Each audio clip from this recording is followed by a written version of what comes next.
Hey,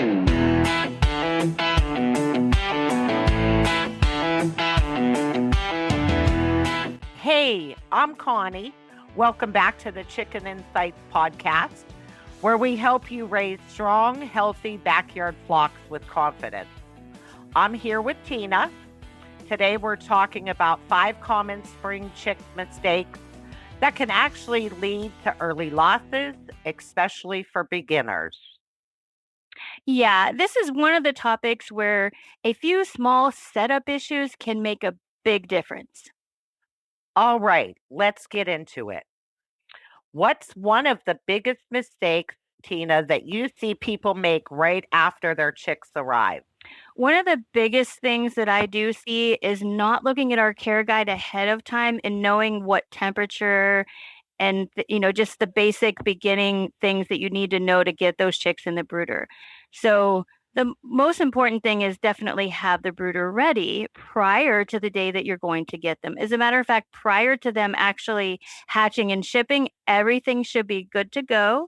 You should have tested it to make sure you know where the heat lamp needs to be for the proper heat in that first 8 hours, because you do need that to be a bit warmer so that they can regulate their body heat. So you need that to be proper at 105 degrees that first 8 hours.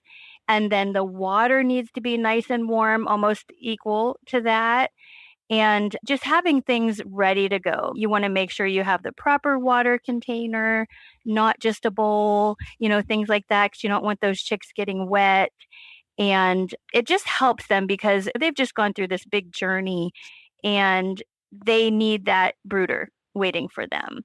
So small delays like this, where maybe the brooder's not quite warm enough right away, can really cause some issues with them because you do want to get them stable as soon as possible.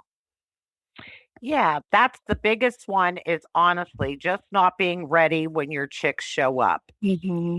The first hour really matters more than people think. Everybody should already be dialed in before they even arrive. Absolutely. And Connie, how does brooder temperature play into early chick losses? So, your temperature is one of the most critical factors.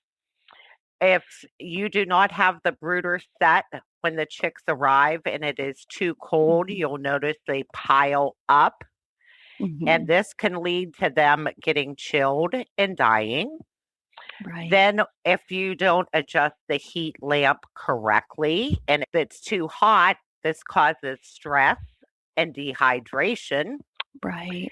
And you just got to watch your chicks and their behavior. If they're piling or if they're too hot and panning, you need that perfect temperature prior to them showing up.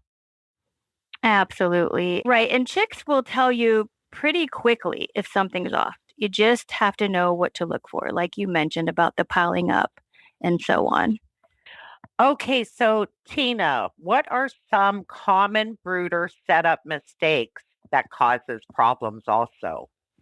Yeah. So, one of the biggest things that can be an issue is not having the correct containers for the food and water.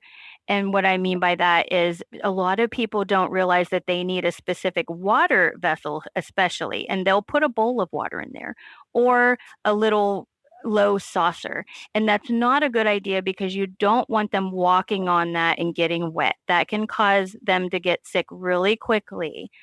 Also, bedding. It's real important that they use the pine bedding. You don't want to use cedar, that's toxic.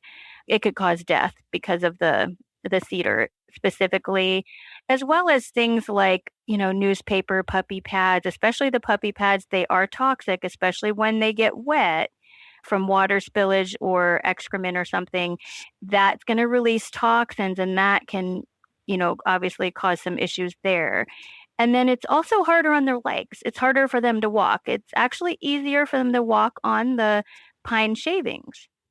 And then, of course, not having enough space. If they don't have space to move around, they're going to have issues with crowding. And you also want that other area that's outside of the heat lamp range to be much cooler so they can run back and forth and regulate their body temperature that way. And then, most importantly, not having the right container, like totes or aquariums. You want to make sure that you have the proper container and that there's not too much draft or, in fact, a lack of ventilation. So you want that top to be open, but the sides to be solid. Yes, Tina, correct. That's where setup really matters more than people even expect. A bad setup creates problems even if everything else is right. And Connie, how do things like water, feed, and space contribute to early losses? So there's a few things that contribute to losses. Poorly managed coops when your water is filthy that is not changed out every day. And the dirty coop often leads to disease. That's where they get the lice and mites. Yep. And then if you're not following through with consistent feeding, it can slow their growth and weakens the chicks. And also overcrowding increases stress and pecking. Right.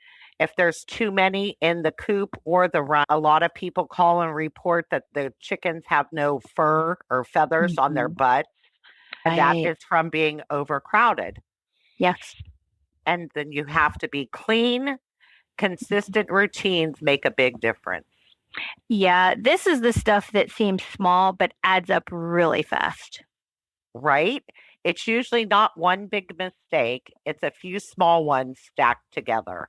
So, hopefully, this helps you avoid some of the most common mistakes people make every spring.